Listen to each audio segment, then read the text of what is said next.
Carter doesn't like it when I call him Daddy when we're making love. He says it's creepy. Sometimes I can't help myself, though. Sometimes things are too intense. Like, just the other night I was bent over his knee as he delivered slap after slap on my tender little bottom, and I just whispered, "Spank me more, Daddy." Then he stopped and stood me up and lectured me about how he doesn't like that word. I nodded, and we went on with our fun.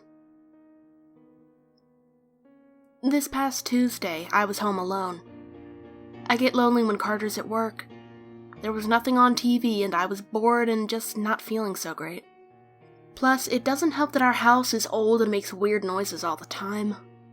It can be frightening. Pupperdell, our big German shepherd, he helps with that a little. I know nothing can hurt me when he's around.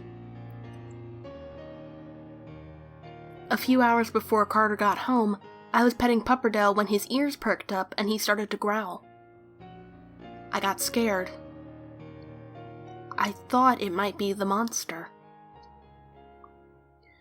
See, Carter and I do a lot of role-playing, in case you haven't figured that out yet. He knows I'm scared of stuff like monsters, and one of the games we play exploits that fear. Whenever we're being physical, he makes me be quiet. Otherwise, he says, "The monster will hear you." It's stupid, I get that, but all couples play games. The only thing is that Carter and I never stop playing. We text back and forth all day. He'll send me dirty pictures of himself and I'll send some of my own right back. Sometimes I leave filthy messages on his voicemail and he'll text back about how much he loved them, but tells me to be very quiet because the monster might be listening. It was after a message like that when Pupperdell started to growl as I pet him. The hair on the back of my neck stood up. "What is it, Pupper?" I asked as if the dog could actually reply. I heard thumps coming from below. The blood drained from my face. The sounds grew louder and I realized they were footsteps. Footsteps coming up the stairs.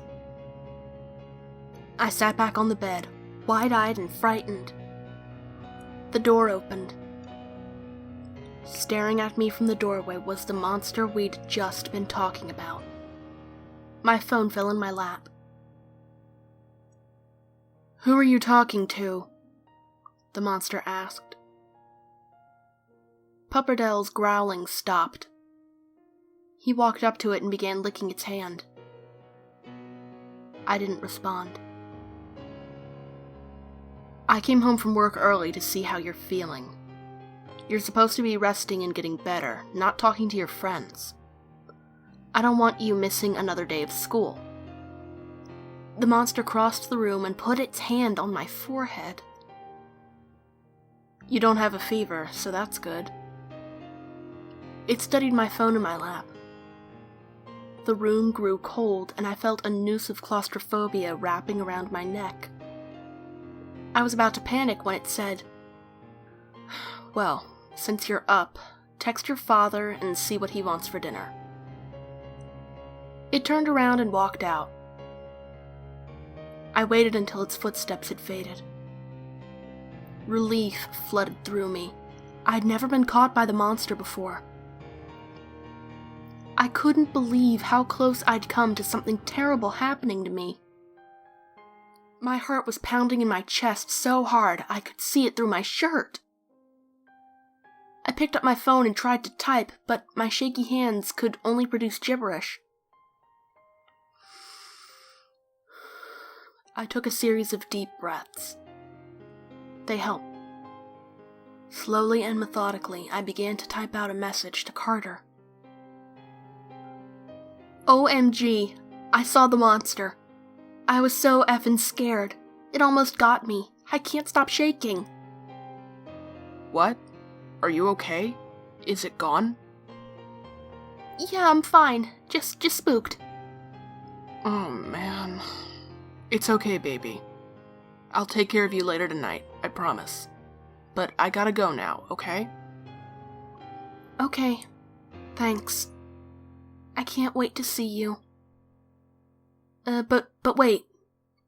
Mom wants to know what you want for dinner.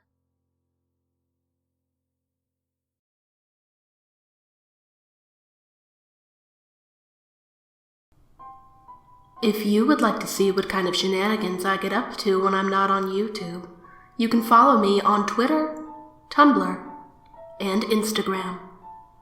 Thank you for tuning in. Good night.